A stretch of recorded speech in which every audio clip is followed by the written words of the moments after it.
Hello সবাইকে। তো আজ অনেক দিন বাদেই আমি ভিডিও তোমাদের সাথে শেয়ার করছি। তো অনেক দিন ধরেই আমরা প্ল্যান করছিলাম যে আমরা বড় বাজারে যাব, তো হচ্ছিল না। তো সেদিনও ছিল, ক্যান্সেল হয়ে গেছিল প্রথমে, আবার ঠিকঠাক হয়ে গেছে যে হ্যাঁ তাহলে যাওয়া হবে সবাই মিলে। তো ওই দিন হঠাৎ করেই যাওয়া হয়েছে বড় বাজারে। তো জানি না কি করতে গেছি, কেন গেছি, বাট গেছি সবাই মিলে। যেহেতু গেছি, আনন্দ তো 100% হয়েছে। আর কিছু কেনাকাটার আছে, যদি কিনি নিশ্চয়ই তোমাদেরকে দেখাবো। আর বহু বছর বাদে আমি যাচ্ছি বড় বাজারে। সারাদিন আমরা কি করছি কি না করছি সবই তোমাদের সাথে মোটামুটি যতটা পারবো শেয়ার করব। আর আজকে যেহেতু আমার ছেলে যাচ্ছে, তো একটু টেনশনে আছে, কেন বড় বাজার বলে কথা। আর তোমরাও আমার সাথে। আর দেখতেই পাচ্ছ এখানে কতটা ভিড়, প্রচুর ভিড় ছিল। তাও আমরা পুরোপুরি ঘুরতে পারিনি, যতটা পেরেছি আমরা ঘুরেছি। তো দিদি জামা কাপড় কিনেছে, আমরা বেসিক্যালি ঘুরছিলামই। দিদি আর রিয়া কিনেছে কানের দুল, তোমরা দেখতে পাবে ভিডিওতে। তো আর এখানে বেশ কিছু সুন্দর সুন্দর কুর্তি খুব রিজনেবল প্রাইসের মধ্যেও ছিল, কিন্তু আমি নেব করেও আমার নেওয়া হয়নি। কিন্তু আমি আবার যাব সময় করে, অবশ্যই আমি আরেকবার যাব। আমার ঠিক মানে ঘোরা হয়নি ঠিক মতো, মানে ঘুরেছি, বাট আরও জায়গা আছে, ভিতরে ভিতরে অনেক জায়গা আছে, তো সেখানে যাওয়া হয়নি। আর যেখানটাতে আমার মেন সবচেয়ে বেশি ভালো লেগেছে সেটা হলো এই জুয়েলারির জায়গাটাতে।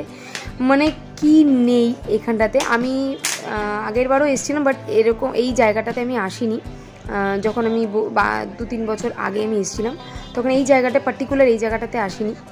কিন্তু তুমি দেখো প্রত্যেকটা জুয়েলারি, মানে সত্যি যারা যারা তোমরা বড় বাজারে গেছো, অসাধারণ অসাধারণ কালেকশন ওদের। অবশ্যই দাম দর তো করেই নিতে হবে। আর আমি পারলে আরেকবার যাব, নিশ্চয়ই যাব, তখন তোমাদের সাথে অবশ্যই শেয়ার করব।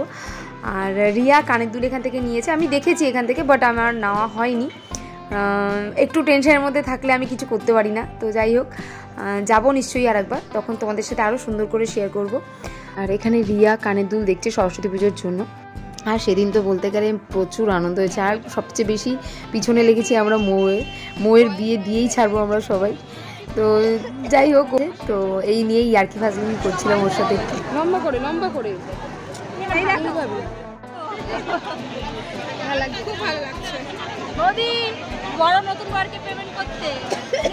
তারপর সব কেনাকাটা হওয়ার পর আমরা ওখান থেকে বেরিয়ে এসে ঢুকেছিলাম এই যেখানে গোপাল ঠাকুরের যাবতীয় সব কিছু A to Z সব কিছু পাওয়া যায়।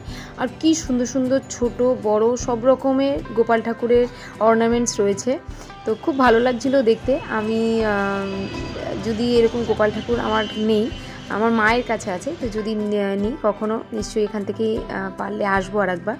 এরপর ওখান থেকে ঘোরাঘুরির পর চলে গেছিলাম আমরা ফুলের মার্কেটে, যেটা তোমার বড় বাজারে আছে।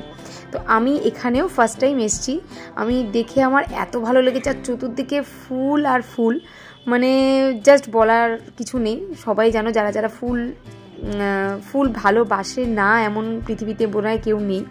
বাট ফুল দেখলে সত্যি খুব সুন্দর লাগছিল।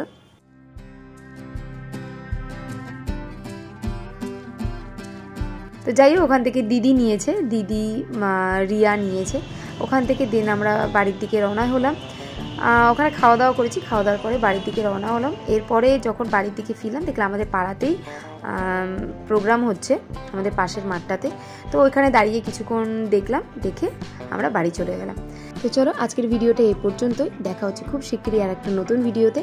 আর যদি তোমাদের ভিডিওটা ভালো লেগে থাকে তো প্লিজ লাইক শেয়ার কমেন্ট অবশ্যই করো, আর সাবস্ক্রাইব করতে কিন্তু একদম ভুলো না। আর সবাই আমার পাশে একটু থেকো, আমাকে সাপোর্ট করো। তো চলো আজকের জন্য টাটা সবাইকে।